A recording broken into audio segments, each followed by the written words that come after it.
পুত্ৰক মাতি আনিলে অ বোপাই দেউতা এই 100 টকাটো ল আৰু তই বজাৰলৈ যা আজি বজাৰ আছে বজাৰলৈ যা 100 টকা লৈ যা আৰু ল'ৰাজন বজাৰলৈকে গ'ল বজাৰলৈকে গৈ দেখিলে বান্দৰৰ খেল দেখুৱাই আছে এজনে বান্দৰৰ খেল বান্দৰে চং ভং কৰি এনেকুৱা নৃত্য নাটিকা এইবোৰ দেখুৱাই আছে এই ল'ৰাজনে গৈ বান্দৰৰ খেলটোতে পৰিলে আৰু এই বান্দৰৰ খেল চাওঁতে চাওঁতে চাওঁতে চাওঁতে চাওঁতে সন্ধিয়া হৈ গ'ল সূৰ্য দেৱতা অস্তগামী হওঁ হওঁ হ'ল তেতিয়া তেওঁৰ সময় গুচি গ'ল বজাৰৰ আৰু টকা 100টো বান্দৰৰ খেল দেখুৱাজনে লৈ ল'লে আৰু লৈ লোৱাৰ পাছতে ল'ৰাজন আহি ঘৰ পালে দেউতাকে সুধিলে বজাৰ পালিনে বোলে পালো কি আনিলি বোলে একো নাই কেলে বোলে বান্দৰৰ খেল চালো অ পইচাটো লৈ ল'লে 100 টকা দিলে বান্দৰৰ খেল চালে পইচাটো লৈ ল'লে ঘূৰি আহিলে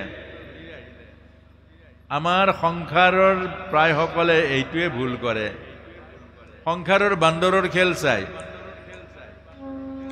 80 বছৰ হোৱাৰ পাছত সুধিব যে দেউতা আপুনি বাৰু 80 বছৰ সংসাৰত কটালে এটা যাবৰ হ'ল কি পালে সংসাৰত ও বোপা একো নাই ইয়াৰ পৰা যাব লাগে এইটো বান্দৰৰ খেল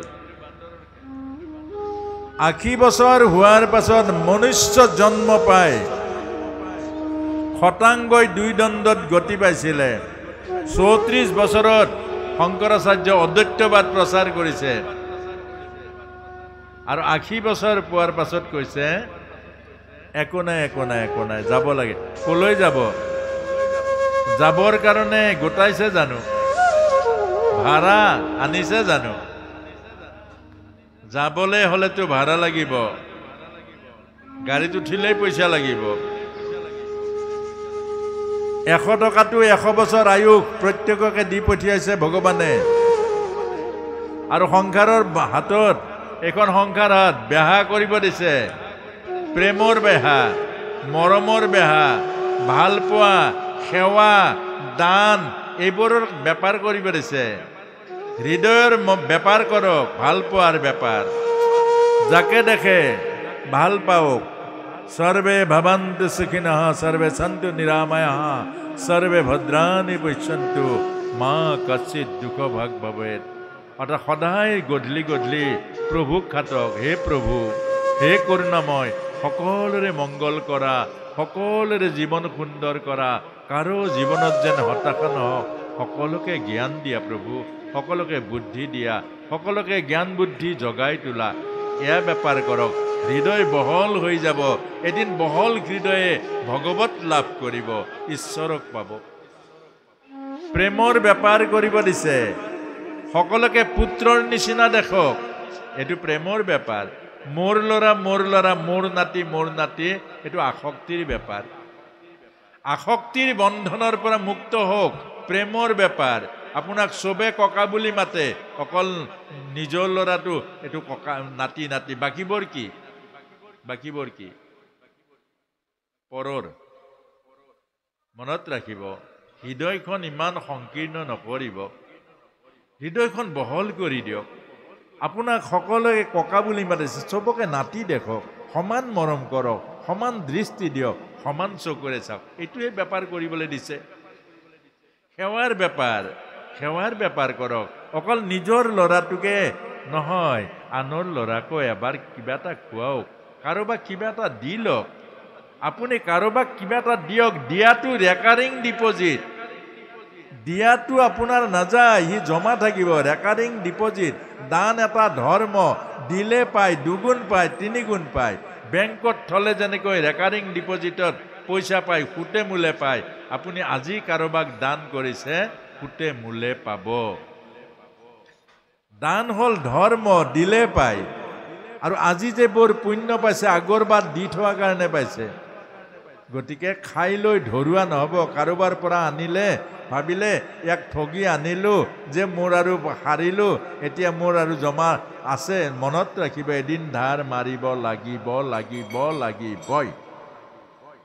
বহুতে বেলেগৰ ল'ৰা ছোৱালী তুলি আনি চব ধন টকা পইচা তাকে দি দিয়ে। কেলে? কাৰোবাক নানাকেতো গাঁৱৰ ল'ৰাখিনিকে দি দিব পাৰে, নিদিয়ে কেলে? বহুতে চাব যে গাঁৱৰ গোটেই অন্তত ৩-৪টা ল'ৰাখিনিক মই ল'ৰা বুলি ভাবি চব ধন বিলাই দিয়ক, আপোনাৰ সেই গাঁও থকালৈকে আপোনাক দেৱতাৰ নিচিনা পূজা কৰিব, কিন্তু আপুনি দিব নোৱাৰে। কোনোবা এজনক মাতি আনি চব দিব, তাৰ লগত আপোনাৰ হিচাপ আছে। আগৰ জন্মত তাক ঠগি থৈ দিছে, আৰু সেইকাৰণে আজি এই জন্মত 1 পইচাৰ পৰা গোটাই এদিন তাক। সেইকাৰণে এই সংসাৰৰ হিচাপত চলে, বেহিচাপত নচলে।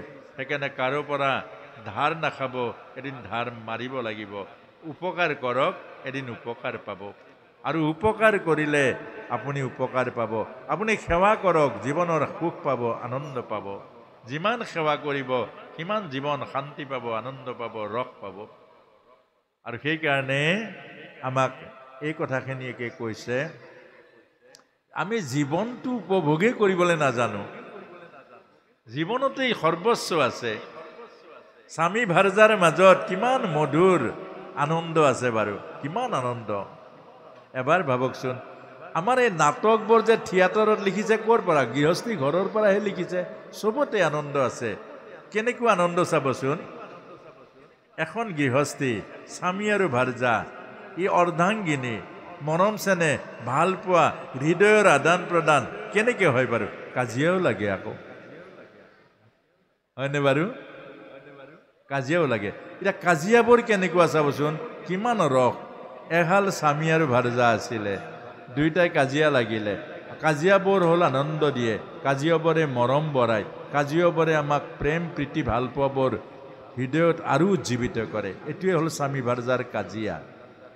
ৰুক্মিণী আৰু ভগৱান কৃষ্ণৰ প্ৰেম কলহ দিয়া নাই জানো? অৰ্থাৎ সেইটো আনন্দ বঢ়ায়। এতিয়া স্বামী ভাৰ্যাৰ দুইটাৰ মাত বোল নাই। দিনতে লাগিলে, দিনতো মাত বোল নাই, দিনটো পাৰ হৈ গ'ল। ৰাতিও মাত বোল নাই, ৰাতিও পাৰ হৈ গ'ল। পিছদিনা দুপৰীয়া হ'ল। এতিয়া স্বামী দেৱতাৰ বৰ গণ্ডগোল। এতিয়া নামাতিলে বহুত অসুবিধা। আইগৰাকীৰ বেছি অসুবিধা নাই, পুৰুষজনৰ বৰ অসুবিধা। কেলে? পুৰুষজনকহে লাগে, হেৰা ব্ৰাছডাল ক'ত, হেৰা তিয়নিখন ক'ত, হেৰা ঘটিটো ক'ত, নহয় জানো বাৰু? এতিয়া কি হ'ল, দুপৰীয়া হৈ গ'ল, আৰু দুপৰীয়াত কৰে ৰ'দ দিছে। এতিয়া কি কৰিম? আকৌ এটা মনে কৈছে, সৰু হ'ম নেকি মই কেতিয়াও সৰু নহওঁ, মই কেলে মাতিম? অৰ্থাৎ মোক মাতক। আৰু মোক মাতক মানে কোনে মাতে? আইগৰাকী ভালেই পাইছে, নামাতিলে নামাতক। তাৰ পাছতে কি কৰিলে, দুপৰীয়া 12 বাজিলে আৰু এডাল মমবাতি আনিলে, মমবাতিডাল জ্বলাই ল'লে। জ্বলাই লৈ কি কৰিলে, গোটেইখন বিচাৰি ফুৰিছে।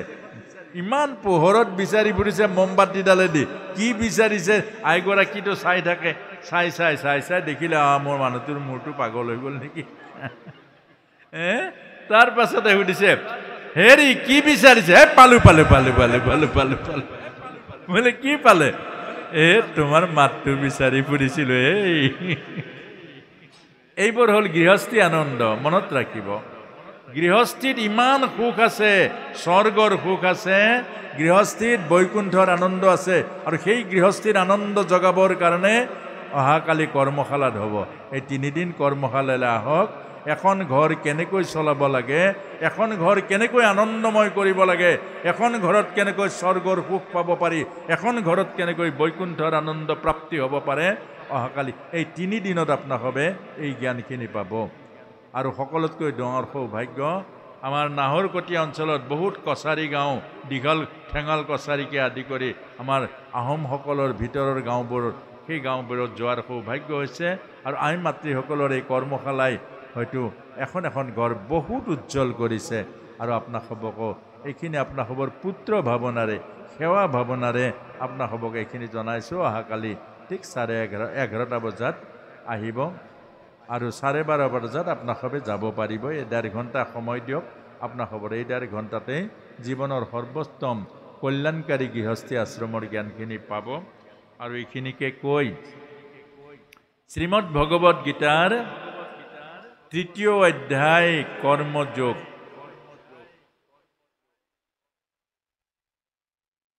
কৰ্মযোগ। আচ্ছা, কৰ্ম মানে কি? কৰ্ম মানে হ'ল জীৱন। কৰ্ম মানে হ'ল জীৱন। কৰ্মতে পাপ হয়, কৰ্মতে পুণ্য হয়। কৰ্মৰ মাজেৰে ভক্তি হয়, কৰ্মৰ মাজেৰে আসক্তি হয়। কৰ্মৰ মাজেৰে বৈকুণ্ঠ আৰু স্বৰ্গলৈ যায়, আৰু কৰ্মৰ মাজে নৰক আৰু অন্ধকূপলৈ যায়। এতিয়া সেই কৰ্ম কি আৰু সেই কৰ্ম কেনেকৈ কৰিব লাগে আৰু সেই কৰ্মৰ তত্ত্ব আৰু ৰহস্য কি, অহাকালিলৈ এইটো আলোচনা হ'ব।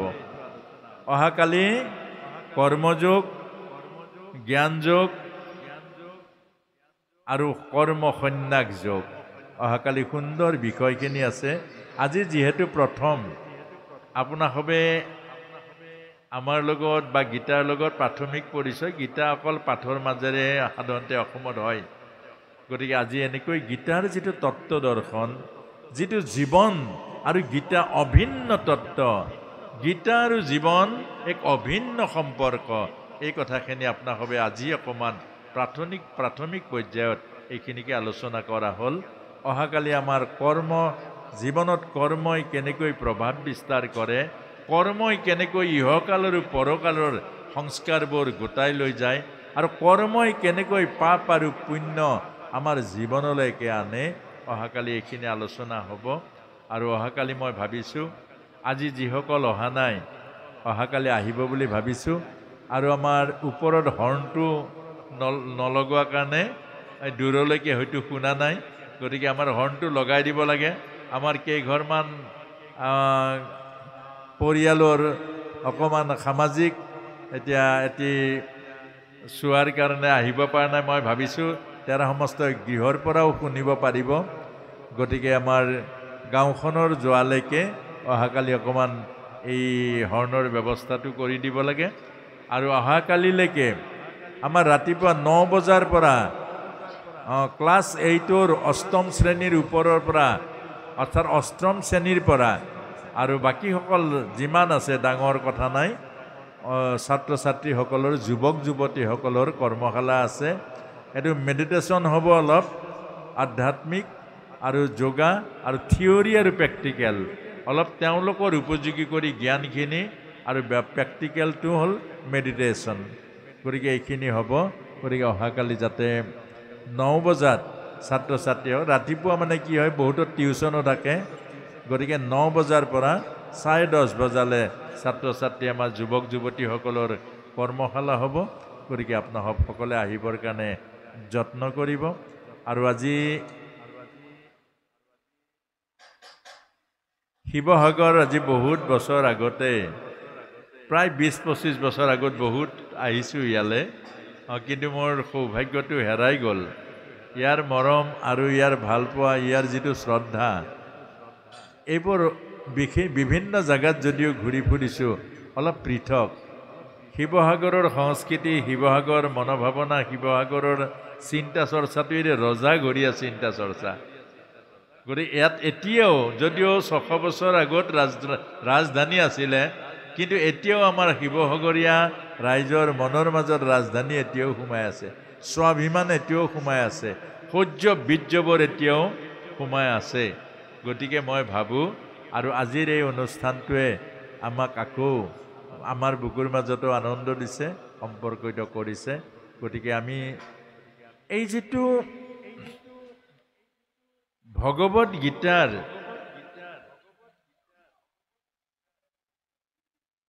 এই যিটো অধ্যয়ন আৰু অধ্যাপনা, এইটো যুৱ প্ৰজন্মক লাগে।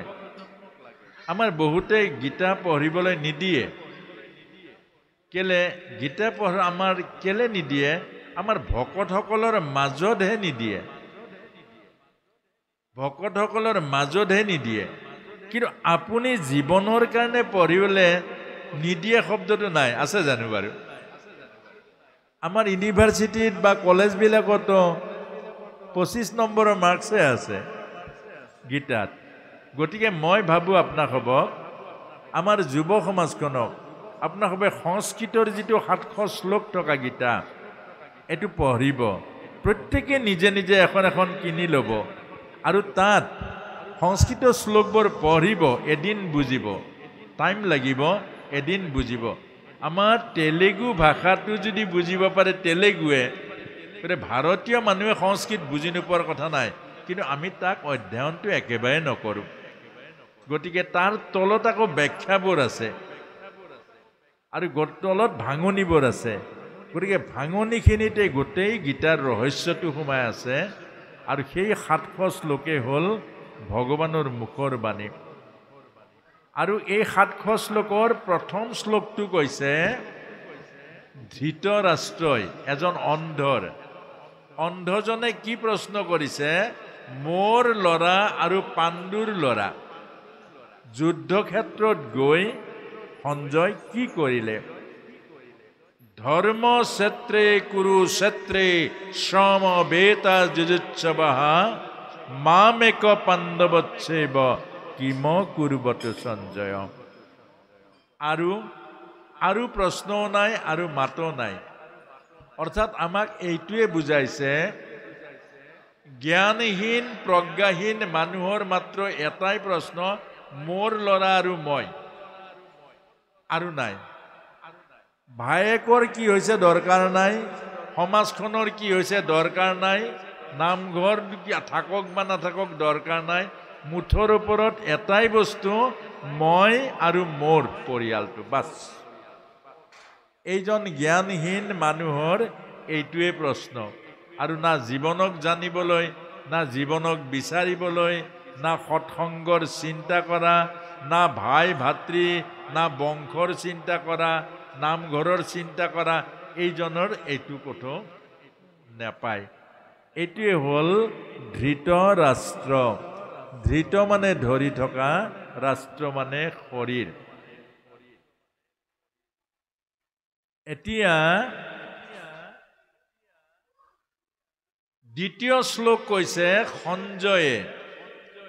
সঞ্জয় হ'ল ধৃতৰাষ্ট্ৰৰ মন্ত্ৰী এদিন ব্যাসদেৱে ধৃতৰাষ্ট্ৰৰ ওচৰলৈ গৈ কৈছিল যে মহাৰাজ আপুনি জীৱন যুদ্ধখন চাই নেকি অৰ্থাৎ আত্মজ্ঞান লাগে নেকি খুব ধ্যান দি শুনিব জীৱন যুদ্ধ মানে আত্মজ্ঞান মানে নিজৰ জ্ঞান লাগে নেকি তেতিয়া ক'লে নাই নাই নাই নাই মোক নালাগে অৰ্থাৎ যি মানুহ দুৰ্ভগীয়া আধ্যাত্মিক জ্ঞান নলয় বাকীবোৰ চব লয় টিভিৰ জ্ঞান লয় মোবাইলৰ জ্ঞান লয় উপন্যাসৰ জ্ঞান লয় এই গোটেইবোৰ জ্ঞান লয় চাব আধ্যাত্মিক জ্ঞান নলয় এইজন দুৰ্ভগীয়া যি মানুহে আধ্যাত্মিক জ্ঞান নলয় ঘৰতে গুৰু আছে ঘৰলৈ গুৰু গলেও নলয় গীতা অসমীয়াত লিখিলে তথাপিও গীতা নপঢ়ে নামঘৰ গুৰুজনাই বৈকুণ্ঠত তথাপিও নামঘৰৰ সৎসংগ কেলে আধ্যাত্মিক জীৱনটো বেয়া পায় এইটো দুৰ্ভগীয়া আৰু ধৃতৰাষ্ট্ৰৰ ওচৰত স্বয়ং ব্যাসদেৱ গৈ কৈছিলে তুমি জীৱন যুদ্ধখন চোৱা নেকি জীৱন কেনেকৈ স্বৰ্গলৈ যায় জীৱন কেনেকৈ নৰকলৈ যায় জীৱন কেনেকৈ সুখেৰে আনন্দিত হয় জীৱন কেনেকৈ দুখেৰে জ্বলি জ্বলি পাৰ হয় নাই নাই নাই মোক নালাগে মোৰ এই সঞ্জয় মন্ত্ৰী তেওঁক দিলেই হ'ব অৰ্থাৎ সঞ্জয়ৰ অৰ্থ হ'ল যি পুৰুষে ইন্দ্ৰিয়ক নিয়ন্ত্ৰণ কৰিছে যিজন মানুহে ইন্দ্ৰিয়সমূহক জয় কৰিব পাৰিছে এইজনে গীতাৰ অৰ্থ বুজি পাব এইজনে গুৰুৰ কৃপা বুজি পাব মনত ৰাখিব যি ইন্দ্ৰিয় জয় কৰিব পৰা নাই যি ইন্দ্ৰিয়ক অন্তৰ্মুখী কৰিব পৰা নাই যি ইন্দ্ৰিয়ক বিজয় পাব নোৱাৰে এইজনে গুৰুৰ কৃপা নাপায় আৰু এইজনে গীতাৰ তত্ত্ব নাপায় সেইকাৰণে সঞ্জয়ে 40টা শ্লোকেৰে ধৃতৰাষ্ট্ৰক জ্ঞান দিছে গীতাৰ যুদ্ধক্ষেত্ৰৰ জ্ঞান দিছে আৰু শেষত গৈ ভগৱান কৃষ্ণৰ সখা অৰ্জুন তেওঁ ৮৫টা শ্লোকেৰে জীৱনৰ সমস্ত তত্ত্ববোৰ বুজি লৈছে। জীৱনৰ যিবোৰ প্ৰশ্ন, জীৱনৰ যিবোৰ অজ্ঞানতাৰ কেনেকৈ দূৰ কৰিব পাৰি, জীৱনক কেনেকৈ উদ্ধাৰ কৰিব পাৰি, জীৱনক কেনেকৈ জগাই তুলিব পাৰি, জীৱন ক'ত দুখ হৈছে, জীৱন কোনটো মূৰত সুখ পায়, এই ৮৫টা প্ৰশ্নৰ দ্বাৰা ভগৱান কৃষ্ণৰ পৰা জীৱনৰ সৰ্বোচ্চ কল্যাণ আহৰণ কৰিছে আৰু আমাক দিছে ভগৱত গীতা। সেইকাৰণে হৈছে পাৰ্থ বৎস সুধীৰ ভোক্তা দুগ্ধাং গীতামৃত মহৎ। অৰ্থাৎ ভগৱত গীতা হ'ল এজনী গাই গৰুৰ নিচিনা, প্ৰশ্নকৰ্তাজন হ'ল অৰ্জুন পোৱালী, আৰু আমাক বক্তাজন হ'ল গাখীৰ খীৰাওঁতা, আৰু শ্ৰোতাসকল হ'ল পানকৰ্তা। এই কথাটোকে বুজাইছে। আৰু ভগৱান শ্ৰীকৃষ্ণই ৫৭৫টা শ্লোকেৰে শ্ৰীমদ ভগৱত গীতা আমাৰ জগতক বুজাইছে। আৰু কলিৰ মানুহৰ তৰণৰ কাৰণে ভগৱত গীতা কৈছে। গতিকে এইটোৱে হ'ল গীতাৰ পৰিচয়। আৰু মই ভাবোঁ আপোনাসবে গৈয়ে শুই নিদিব, আপোনাসবে গৈয়ে অকণমান ৫ মিনিট ১০ মিনিট হ'লেও বহিব টেবুলত, এই কথাখিনি লিখিব। আৰু যিসকলে নিলিখে এইখিনি গৈয়ে নাক বজাই নুশুব, ৰোমন্থন কৰিব, মথন কৰিব। আজিৰ এই যে এইকণ সময় কোনখিনি শুনিলে, কোনখিনি বুজিলে, কোনখিনি নুবুজিলে, কোনখিনি যুক্তিপূৰ্ণ, কোনখিনি অযুক্তি, আৰু কোনখিনি আমাৰ সমাজৰ অকল্যাণকাৰী যদি কিবা আছে, আপোনাসবৰ সমাজত বিপৰীত প্ৰভাৱ পৰা, এইখিনি কালিলৈকে আহি কাগজত লিখি প্ৰশ্ন কৰিব। কাৰণ ৪ দিন পাছত মই নাথাকোঁ, যামগৈ। কিন্তু কিবা যদি নক'ব লগা কথা, আপোনাসবৰ সমাজৰ বিসংগতি কথা ইয়াত কৈ যাওঁ, সমাজখন গণ্ডগোল লাগিব, সমাজখনৰ সমস্যা হ'ব। গতিকে এই সমস্যাত পেলোৱাৰ কাৰণটো হ'ব আপোনাসবৰ অমনোযোগিতা। গতিকে আপোনাসবে প্ৰশ্ন কৰিব লাগিব। যদি কিবা সমাজৰ অলপ খেলি মেলি কথা হয়, সুধিব লাগিব। দৰকাৰ হ'লে বক্তাজনক ক'লে যে প্ৰভু এইখিনি কথা আমাৰ সমাজত, এইখিনি কথা প্ৰভাৱ বেয়া পৰিব, গতিকে ইয়াৰ অৰ্থটো ভালকৈ বুজাই দিয়ক। নহ'লে কালি আপুনি গুচি যাব, পৰহি দিনা আমাৰ সমাজত এটা কুপ্ৰভাৱ পৰিব, তেতিয়া আমাৰ কি হ'ব? গতিকে কথা ৰাখি নাযাব। আমি এই ৪ দিন সময় পাইছোঁ, এই ৪ দিনত যাতে আমাৰ সম্পূৰ্ণ গীতাৰ যিমান পাৰোঁ তত্ত্বখিনি আহৰণ কৰিবৰ কাৰণে, মথন কৰিবৰ কাৰণে, আলোচনা কৰিবৰ কাৰণে সকলোৱে যত্ন কৰিম। আৰু তাত যাতে আমাৰ এই পাছলৈকে থৈ নিদিওঁ, পাছত আমাৰ যাতে সমস্যা নহয়, এই কথাখিনিকে কৈ আপোনাৰ সকলোৰে জীৱন সুন্দৰ হওক, সুখৰ হওক আৰু মধুময় হওক। প্ৰভু ভগৱন্তৰ যি অৰ্জুনক যেনেকৈ গীতাৰ পূৰ্ণ তত্ত্ব দিছিলে, আপোনাৰ সকলোৰে জীৱনতো পূৰ্ণতা প্ৰাপ্তি হওক। আৰু যিসকল যুৱকে এই মহৎ গীতাৰ জীৱনদায়িনী অমৃত সুধা পান কৰাৰ কাৰণে অনুষ্ঠান ভাগ আয়োজন কৰিছে, তেওঁলোকৰ জীৱনো ভৱিষ্যত উজ্জ্বল হওক, মংগলময় হওক, সমাজৰ কল্যাণকাৰী হওক। এইখিনিকে কৈ শেষত এটি নামেৰে আজিৰ শ্ৰীমদ ভগৱত গীতা সামৰণি